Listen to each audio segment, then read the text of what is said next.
different, and I want to tell it for two reasons. One of them is it's so illustrative of the time in which we were living then, and the other is I want to keep a name alive, and that is the name of Michael Brown. When I first joined GLF, one of the first people who just completely popped out to me was a man named Michael Brown. Michael was just a magnetic personality.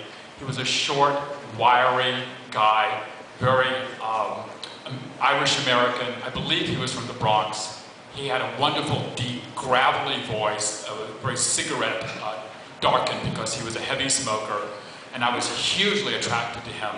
And whenever he came into the scene, of course, all I wanted to do was listen to every word that Michael said. So much so that I became, in a way, Michael Brown. And a couple of months later, after my deep involvement with GLF, I was in the West Village in a bar, and there was Michael sitting there, and I went up to him, we started talking, and I said to him, "I'd really like it if you came home with me." And he said to me, "Well, you're not really my type, but you're cute enough. I will." So we got on the subway, got out to where I was living in Hell's Kitchen, got off on the 50th Street exit, got into the subway station, and suddenly a cop popped up. Well, in those days, you could be stopped by the cops often. If you had longish hair, you looked kind of countercultural, you didn't look like everybody else, the cops would stop you, they'd question you, they might frisk you, they thought you might have drugs, that you might be gay, whatever. So this cop stops us, and he looks at us, and looks at me, and he says, "What's your name?" And immediately, the first name that popped into my head was Michael Brown.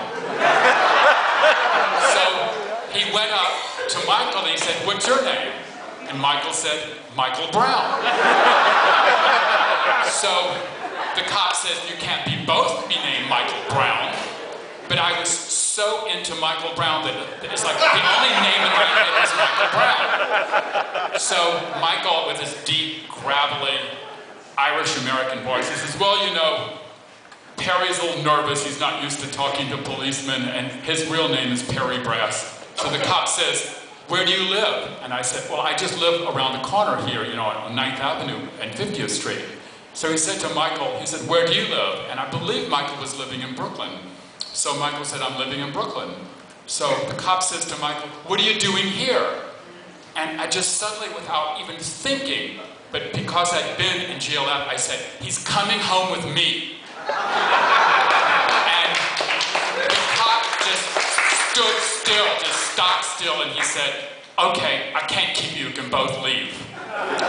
So Michael looked at me when the cop left, and he said, "How could you talk to a cop like that?" And I said, "I don't know, but something came over me and I just decided I had to." So Michael said, "Well, you're a lot ballsier than I thought." And he did go home with me.